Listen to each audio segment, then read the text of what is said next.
Terima kasih Ibu Nurani Utami. Assalamualaikum warahmatullahi wabarakatuh. Selamat pagi dan salam sejahtera bagi kita semua. Om Swastiastu, Nama Budaya, Salam Kebajikan. Rahayu. Izinkan saya untuk menyapa yang terhormat Bapak Profesor Dr. Hari Soharman, selaku Ketua Program Studi Doktor Ilmu Akuntansi Unpad. Selamat pagi Pak Hari, selamat atas pengukuhan guru besarnya. Yang saya hormati Ketua IAI Wilayah Jawa Barat, Ibu Dr. Prima Yusisari, selamat pagi Bu. Yang saya hormati sahabat saya Ketua Umum IKPI, Dr. Ruston Tambunan, yang juga sebagai narasumber dalam acara ini. Tentunya saya juga mengucapkan terima kasih diundang sebagai narasumber dalam acara webinar seminar mengenai pemahaman konsep tarif efektif rata-rata atau TER PPh pasal 21 yang diselenggarakan oleh Prodi Doktoral Ilmu Akuntansi Fakultas Ekonomi dan Bisnis Universitas Padjadjaran bekerjasama dengan Ikatan Akuntan Indonesia, Kompartemen Akuntan Perpajakan, IKPI, Ikatan Konsultan Pajak Indonesia, kemudian Himpunan Mahasiswa Fakultas Ekonomi dan Bisnis Universitas Padjadjaran. Semoga acara ini boleh berlangsung dengan baik dan memberikan pencerahan bagi kita semua. Bapak Ibu hadirin yang saya hormati, tentunya di dalam pembahasan mengenai konsep tarif efektif rata-rata PPh pasal 21, kita harus melihat dan merujuk pada aturan hukumnya, yaitu Peraturan Menteri Keuangan nomor 168 tahun 2023 yang merupakan petunjuk pelaksanaan dari Peraturan Pemerintah nomor 58 tahun 2023. Bapak Ibu hadirin yang saya hormati, Peraturan Menteri Keuangan nomor 168 tahun 2023 itu mengatur tentang petunjuk pelaksanaan pemotongan pajak atas penghasilan sehubungan dengan pekerjaan, jasa, atau kegiatan orang pribadi. Tentunya di dalam Peraturan Menteri Keuangan tersebut diatur mengenai pokok-pokok perubahan pengaturan. Pertama adalah mengenai perubahan skema perhitungan. Di sini diatur mengenai perubahan seluruh skema penghitungan PPh pasal 21 yang dipotong untuk pegawai tetap, untuk masa pajak selain masa pajak terakhir, dan pegawai tidak tetap. Jadi penekanan di sini adalah skema penghitungannya untuk pegawai tetap maupun pegawai tidak tetap terkait dengan perhitungan PPh pasal 21 dan pemotongannya. Kemudian berikutnya adalah memperluas lingkup penghitungan PPh pasal 21 untuk peserta program pensiun yang masih berstatus pegawai yang menarik dana pensiun dari hanya dana pensiun menjadi juga berlaku untuk lingkup BPJS/TK, Asabri, dan Taspen.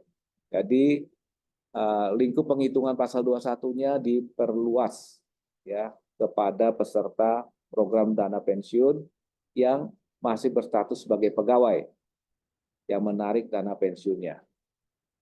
Kemudian berikutnya adalah pengurangan zakat atau sumbangan keagamaan yang sifatnya wajib, misalnya zakat ya, kalau agama lain misalnya perpuluhan untuk Kristen, Nasrani, dan Katolik ya, yang dibayar melalui pemberi kerja dalam penghasilan bruto PPh pasal 21. Ya, jadi ditambahkan pengurangan di sini ya terhadap penghasilan bruto. untuk zakat atau sumbangan keagamaan yang sifatnya wajib. Berikutnya adalah menambah pengecualian penghasilan yang dipotong PP pasal 21 yaitu DTP. Kemudian yang berikutnya adalah gabung seluruh penghasilan pegawai tetap dalam 1 bulan. Jadi seluruh penghasilan pegawai tetap itu digunggung selama 1 bulan. Dan selanjutnya adalah pemotongan PP pasal 21 atas natura atau kenikmatan. Sebagai catatan, tidak dibedakan skema penghitungan PP pasal 21 untuk bukan pegawai yang menerima imbalan yang bersifat berkesinambungan dan tidak berkesinambungan. Jadi ini adalah pokok-pokok perubahan. Yang pertama adalah perubahan skema perhitungan. Selanjutnya, yang kedua kita lihat skema PMK atau Peraturan Menteri Keuangan nomor 168 tahun 2023.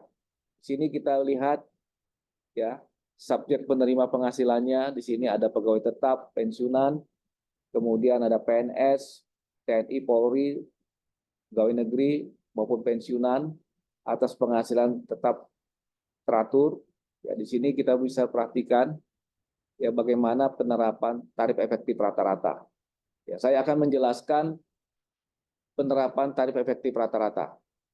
Jadi penerapan tarif efektif rata-rata ini berlaku untuk pegawai tetap, pensiunan atas seluruh penghasilan, PNS, TNI, Polri, pegawai negeri, pensiunan atas penghasilan tetap teratur, ya ini akan diterapkan terbulanan ya untuk setiap bulannya atau setiap masanya, kecuali masa terakhir.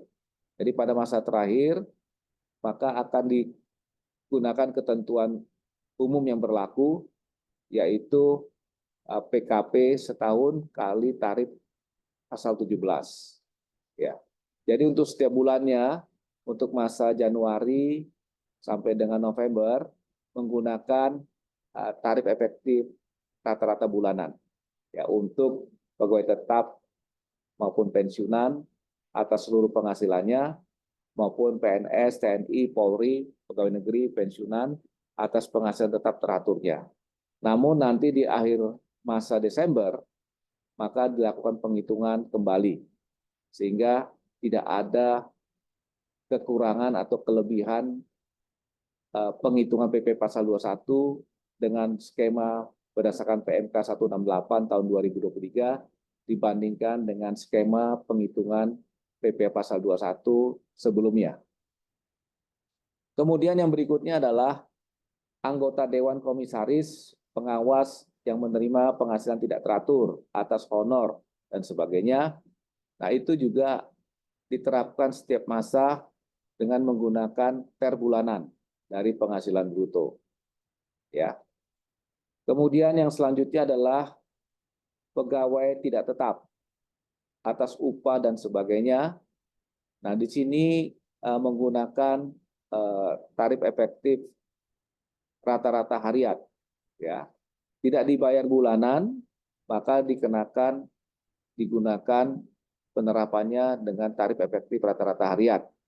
Untuk penghasilan sampai dengan 2.500.000 per hari, maka digunakanlah tarif efektif rata-rata harian dari penghasilan bruto untuk menghitung PP pasal 21-nya.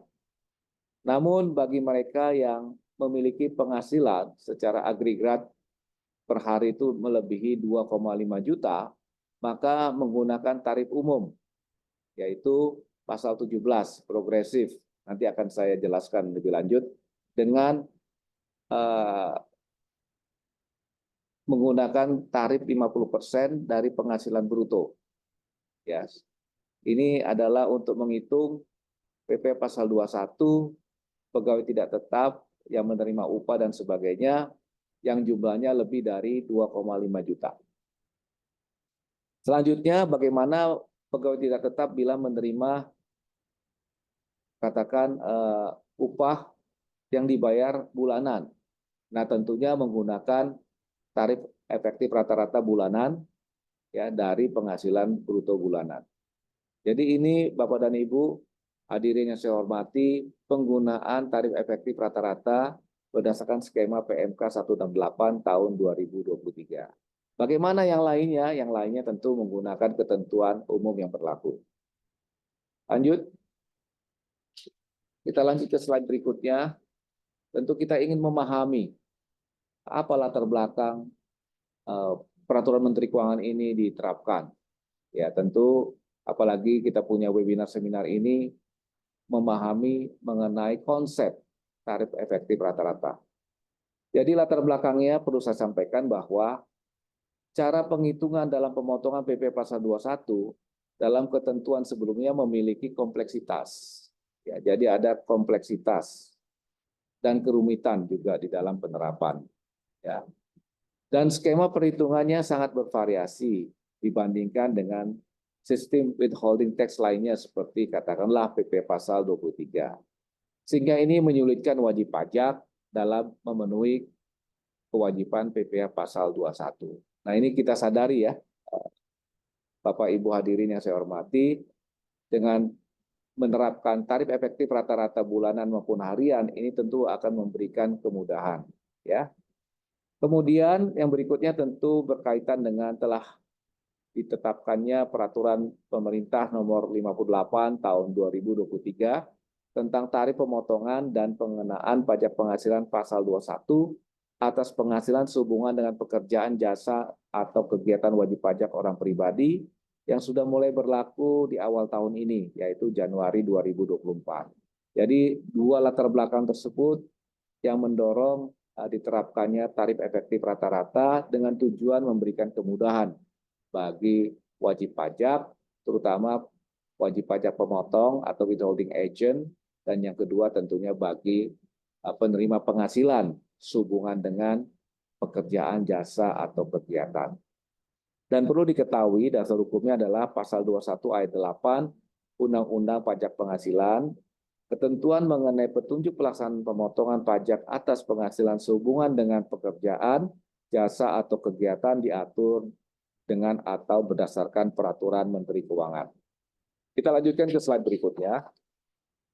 Adapun substansi dari penerapan tarif efektif rata-rata ini dimaksudkan untuk memberikan simplifikasi cara penghitungan atas pemotongan PPh Pasal 21 melalui penggunaan tabel tarif efektif rata-rata. Nanti akan saya jelaskan mengenai tabel tarif efektif rata-rata dimaksud untuk menghitung kewajiban PPh Pasal 21 masa pajak selain masa pajak terakhir. Ya, jadi tarif efektif rata-rata ini digunakan untuk menghitung PPh Pasal 21 untuk masa tahun berjalan, yaitu Januari sampai dengan November. Kemudian yang berikutnya adalah cara penghitungan PPh setahun tetap menggunakan tarif PPh Pasal 17 ayat 1 huruf A Undang-Undang PPh seperti ketentuan sebelumnya. Jadi saya ulangi lagi bahwa untuk masa Desember tetap menggunakan cara yang lama. Ya, tarif itu hanya diterapkan untuk masa Januari sampai dengan November.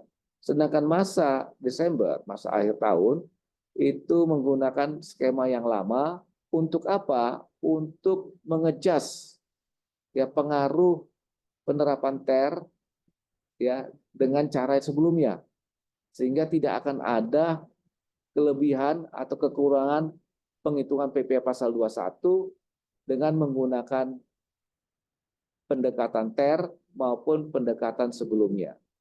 Jadi masa Desember ini tetap menggunakan tarif pasal 17.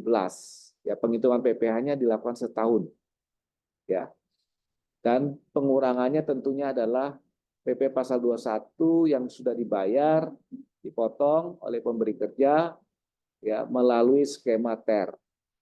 Sisanya adalah yang dibayar atau dipotong di masa Desember.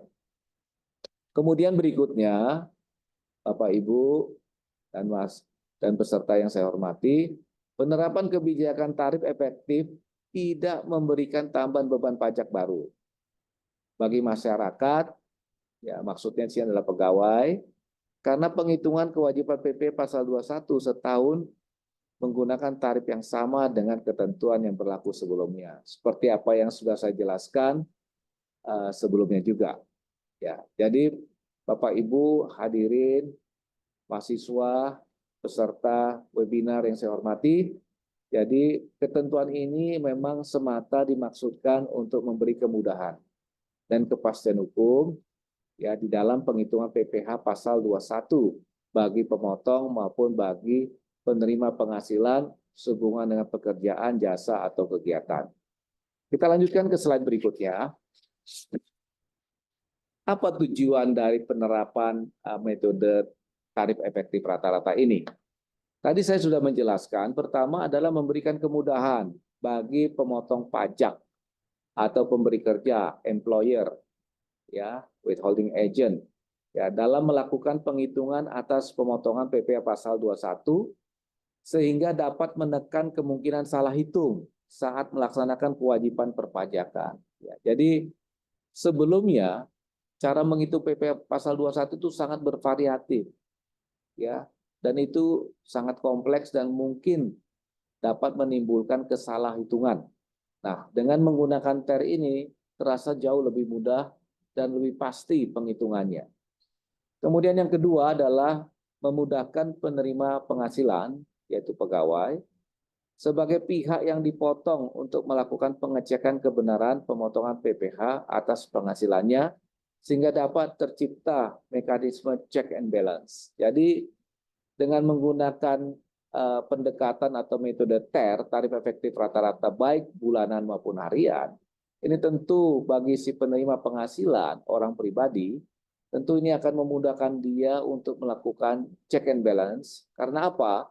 Karena PPh pasal 21 yang dipotong oleh pemberi kerja itu merupakan pajak yang dibayar di muka, prepaid tax, yang nanti pada akhir tahun akan diperhitungkan sebagai kredit pajak bagi si orang wajib pajak orang pribadi ketika dia akan menyampaikan SPT tahunan 1770.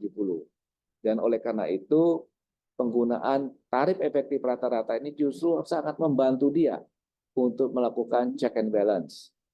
Yang berikutnya adalah memudahkan pembangunan sistem administrasi perpajakan yang mampu melakukan validasi atas perhitungan wajib pajak. Jadi dari sisi otoritas pajak, tentu ini juga sangat memudahkan. Ya, teman-teman di kantor pelayanan pajak, ya, itu akan sangat mudah mengecek kebenaran penghitungan dari pelaporan SPT massa 1721 yang disampaikan oleh pemberi kerja. Jadi ini sangat menguntungkan kedua belah pihak. Pihak wajib pajak, yaitu pemberi kerja maupun penerima penghasilan yang penghasilannya dipotong, PP pasal 21 maupun administrasi pajak. Kita lanjutkan ke slide berikutnya. Apa yang menjadi sasaran penerapan dari tarif efektif rata-rata ini? Pertama, tentunya terciptanya pengaturan di bidang perpajakan yang mendukung kemudahan berusaha bagi wajib pajak, pemberi kerja, ease of doing business, sehingga diharapkan dapat meminimalisasi biaya yang harus dikeluarkan oleh wajib pajak dalam upaya pemenuhan kewajiban perpajakan. Jadi, Bapak Ibu hadirin yang saya hormati, memang salah satu yang diminta untuk dibenahi di dalam sistem administrasi perpajakan adalah bagaimana wajib pajak dapat memenuhi kewajibannya dengan mudah, sehingga cost of compliance mereka itu murah. Tentu pemerintah dalam hal ini Direktur Jenderal Pajak melakukan penyederhanaan di dalam penghitungan PPh pasal 21 maupun di dalam pembayaran PPh pasal 21. Kemudian yang berikutnya adalah terciptanya peraturan perundang-undangan di bidang perpajakan yang berkeadilan dan berkepastian hukum, legal certainty, equality, bagi semua pihak stakeholders, pemangku kepentingan, khususnya bagi pemberi kerja, employer atau withholding agent, sebagai pemotong maupun bagi pihak penerima penghasilan atau beneficial owner, sebagai pihak yang dipotong. Jadi sekali lagi, yang kedua ini menekankan kepada aspek berkeadilan dan berkepastian hukum. Nah, ini adalah sasaran yang ingin dicapai dari penerapan metode tarif efektif rata-rata dalam penghitungan dan pemotongan PPh pasal 21. Yang selanjutnya adalah sejalan dengan adanya ease of doing business dan legal certainty, diharapkan terjadi penguatan basis sektor perpajakan dan dapat meningkatkan penerimaan negara dari sektor perpajakan. Jadi ini adalah sasaran ketiga, bagaimana bisa dilakukan penguatan basis sektor perpajakan. Ya, jadi Bapak Ibu hadirin serta webinar seminar pada pagi hari ini adalah sasaran yang ingin dicapai dari penerapan tarif efektif rata-rata. Slide berikutnya ini menjelaskan mengenai tarif pemotongan PPh pasal 21. Di sini ada 3 tarif. Pertama, tarif umum, tarif pasal 17 ayat 1 huruf A Undang-Undang Pajak Penghasilan yang nanti akan saya jelaskan. Ya, kemudian yang kedua adalah tarif efektif rata-rata bulanan. Ya, ini ada 3 kategori. Ya, ada 3 tabel sini. Tarif efektif rata-rata kategori A, B, dan C yang dibedakan berdasarkan status PTKP di awal tahun. Ya. Jadi contoh misalnya tarif efektif rata-rata kategori A atau tabel A itu diterapkan untuk wajib pajak orang pribadi, penerima penghasilan sehubungan dengan pekerjaan jasa atau kegiatan yang status PTKP-nya adalah TK0, TK1, dan K0. Sedangkan tarif efektif rata-rata, tabel tarif efektif rata-rata kategori B, ini untuk PTKP di awal tahun yang statusnya adalah TK2, K1, K3, dan K2. Sedangkan tabel tarif efektif rata-rata kategori C, ini untuk PTKP K3. Ya, itu adalah tarif efektif rata-rata bulanan. Sedangkan yang terakhir adalah tarif efektif rata-rata harian, yang nanti juga akan saya jelaskan. Oke, lanjut ke slide berikutnya.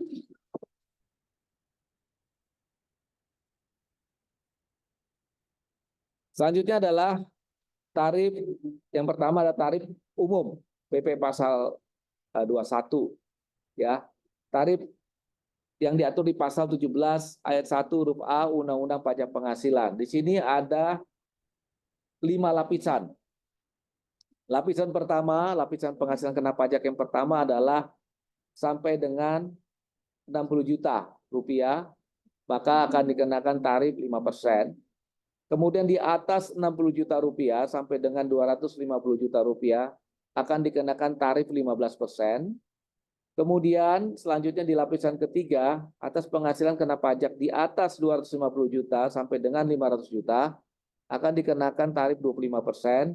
Sedangkan selanjutnya di atas 500 juta sampai dengan 5 miliar itu akan dikenakan 30%. Di atas 5 miliar maka dikenakan 35%. Jadi tarif yang pertama ini tarif umum menerapkan tarif progresif. Ya, ada 5 income bracket, ada 5 lapisan penghasilan kena pajak dengan 5 tarif yang progresif yang berbeda. Kita lanjutkan ke yang berikutnya, slide berikutnya. Slide berikutnya ini kita akan melihat tarif-tarif PP pasal 21 berdasarkan tarif efektif rata-rata bulanan. Di sini ada 3 tabel atau 3 kategori. Tabel A atau kategori A ini untuk mereka yang status PTKP-nya di awal tahun, TK0, TK1, dan K0. Nah, di sini ada 44 lapisan penghasilan bruto. Ada 44 income bracket dengan 44 tarif yang berbeda. Ya, dimulai dengan yang pertama, untuk penghasilan bruto sampai dengan 5.400.000 itu tarifnya 0%. Dengan kata lain, tidak terutang PPh pasal 21. Ya. Kemudian kalau dia punya penghasilan di atas penghasilan brutonya pada masa tersebut di atas 5.400.000, katakanlah sampai dengan 5.650.000, maka dia akan dikenakan PP pasal 21 dengan tarif 0,25%. Ya.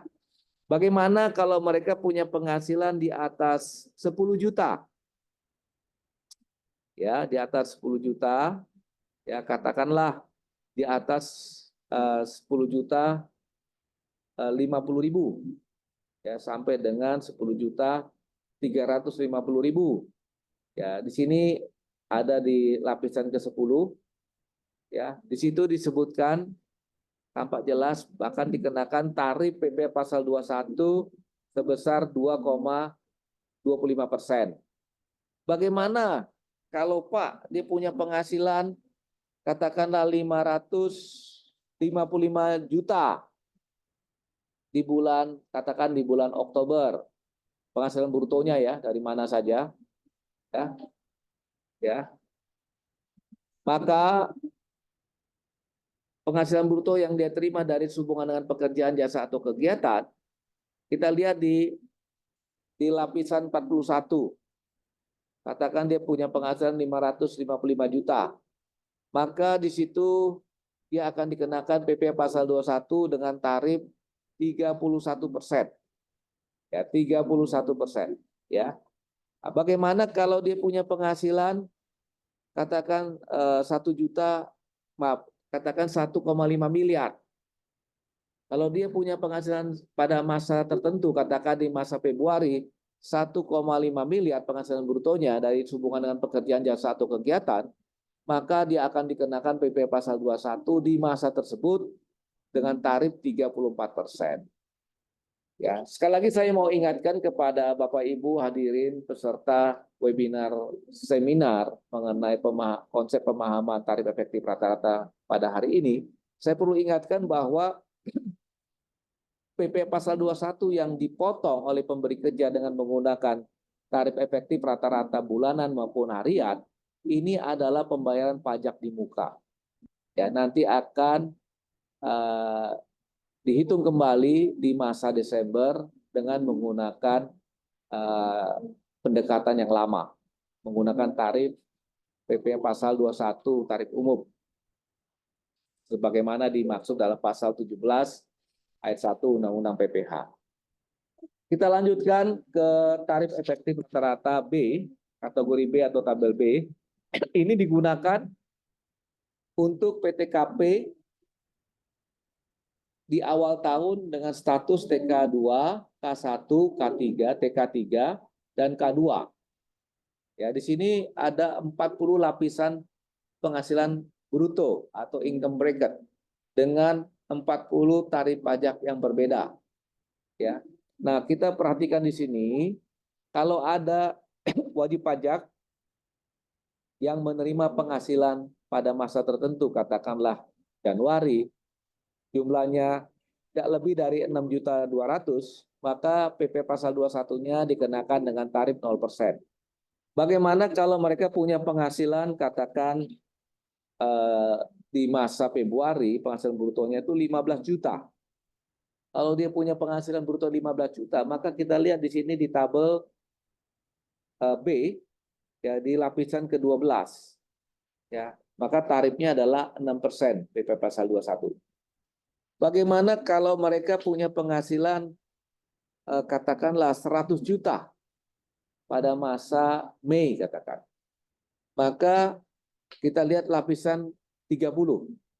Di situ tarifnya adalah 24%.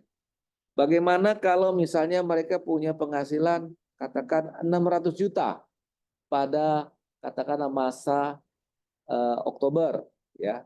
Kalau 600 juta maka kita lihat lapisan ke-37, tarifnya adalah 31%.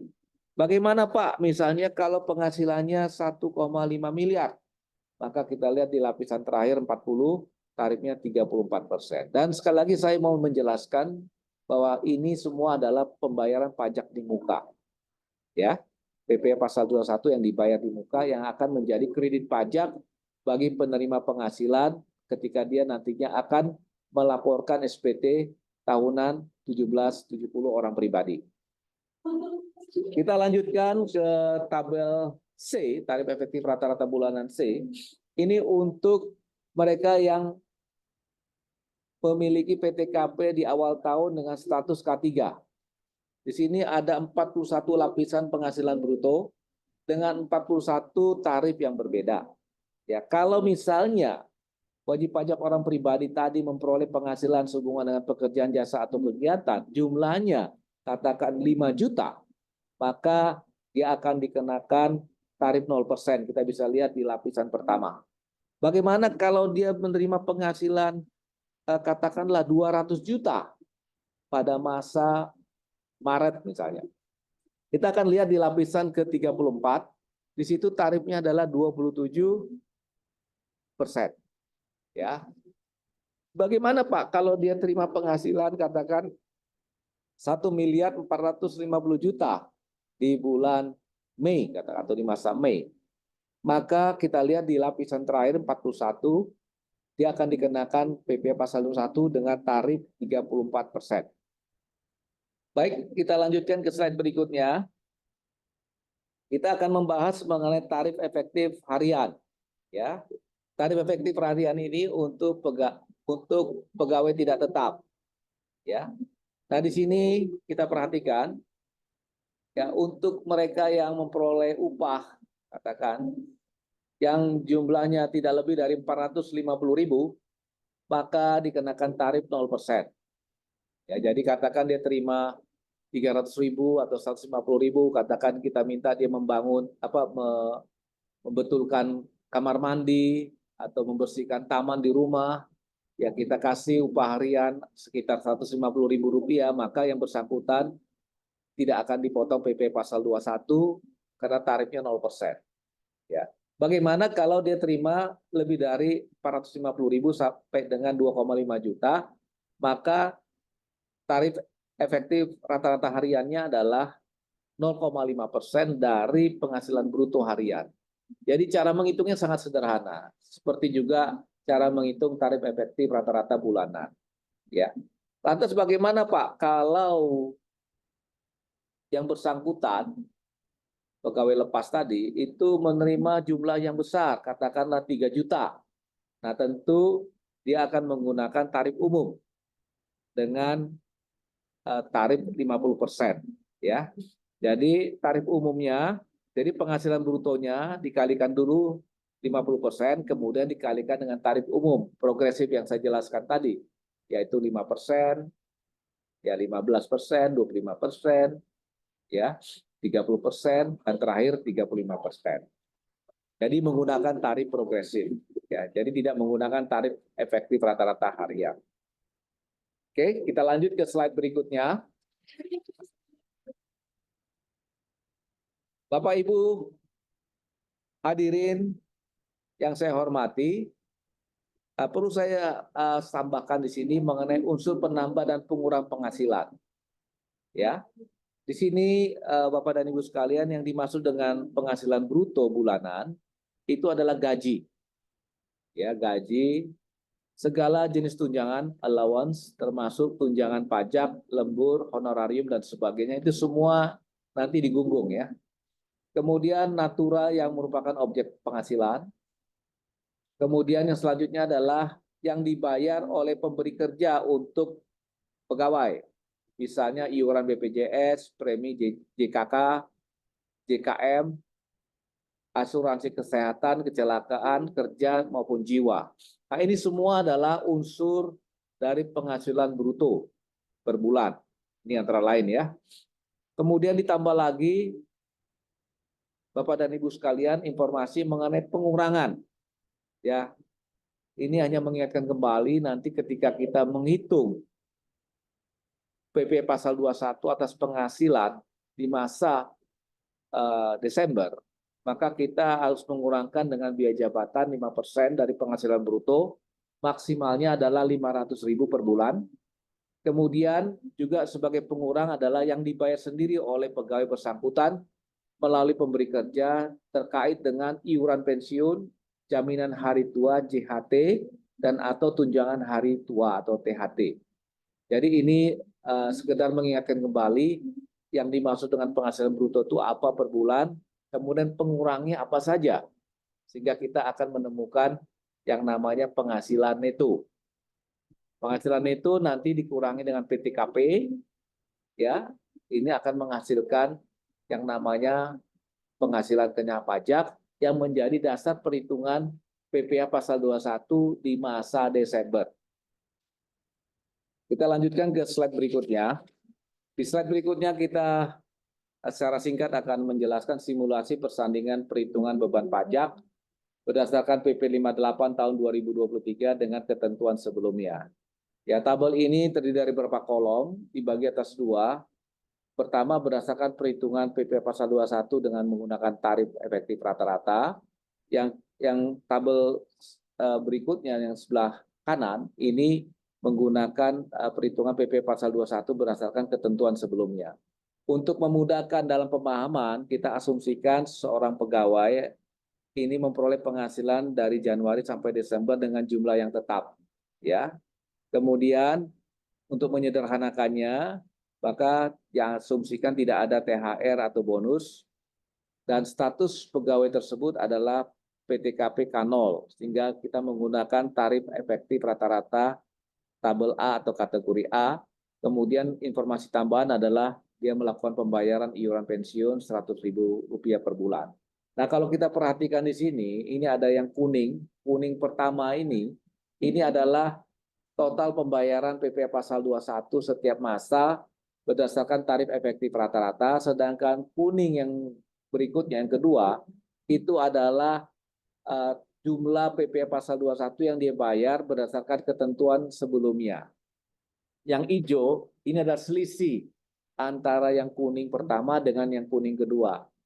Nah, kalau kita perhatikan di sini, maka tampak jelas bahwa tidak ada perbedaan. Ya, tidak ada perbedaan jumlah PPh pasal 21 yang dibayarkan oleh karyawan. Ya, pada akhirnya tidak ada perbedaan. Ya. Jadi ini menunjukkan bahwa perhitungan PPh pasal 21 dengan tarif efektif rata-rata itu tidak berbeda dengan perhitungan PPh pasal 21 dengan kebijakan atau ketentuan skema sebelumnya. Ya, cuman perbedaannya penggunaan tarif efektif rata-rata ini lebih sederhana dan lebih memberikan kepastian di dalam kebenaran penghitungan, baik bagi pemberi kerja, baik bagi penerima penghasilan, maupun baik bagi otoritas pajak. Kita lanjutkan ke slide berikutnya. Di slide berikutnya, ini adalah contoh. Ya, contoh berikutnya. Sini Tuan R bekerja pada PT ABC memperoleh gaji bulanan 10 juta rupiah. Kemudian dia juga membayar iuran pensiun sebesar Rp100.000 per bulan. Tuan R menikah dan tidak memiliki tanggungan. Jadi PTKP-nya adalah K0. Ya. Nah, kita coba lihat sekilas ya perbandingan perhitungan PPh pasal 21 berdasarkan PP 58 dengan ketentuan sebelumnya. Ya, ini hanya untuk menegaskan kembali bahwa tidak ada perbedaan ya besaran penghitungan PPh pasal 21. Nah, kalau kita perhatikan sebelah kiri itu adalah cara perhitungan PP pasal 21 berdasarkan ketentuan sebelumnya.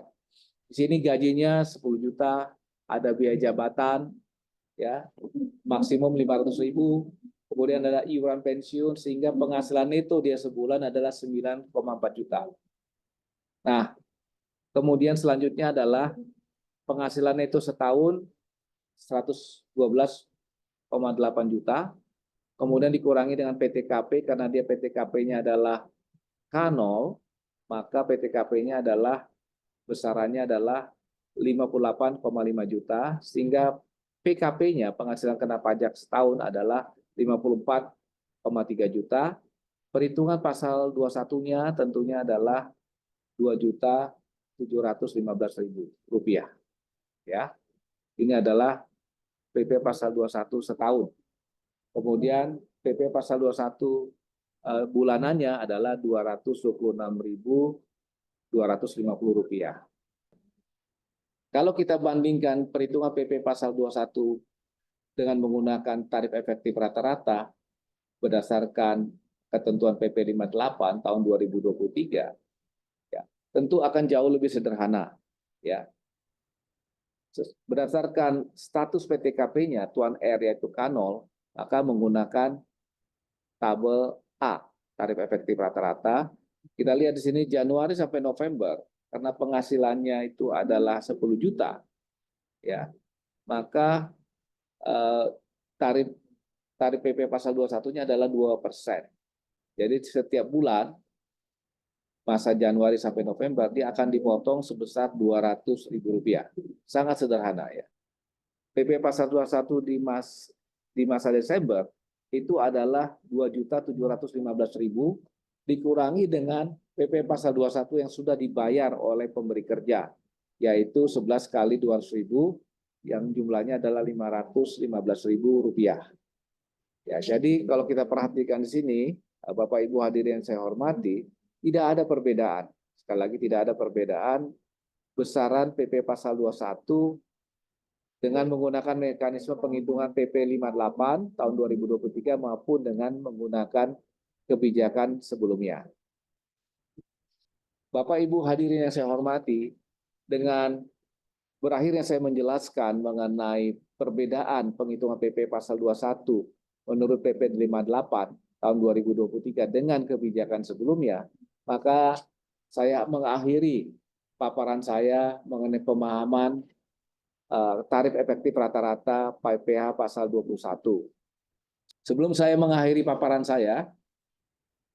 saya mengundang Bapak dan Ibu hadirin yang saya hormati untuk mengunjungi YouTube channel saya, Prof. John Hutagaul, untuk mendapatkan mendownload materi paparan saya pada hari ini, dan juga Bapak dan Ibu bisa mendownload dan melihat, mendengarkan materi-materi lain yang ada di channel YouTube saya untuk kebutuhan Bapak dan Ibu di dalam pemahaman mengenai perpajakan.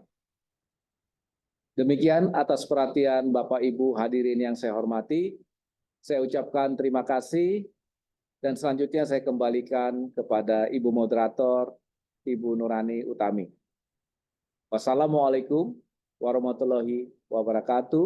Om Santi Santi Santi Om.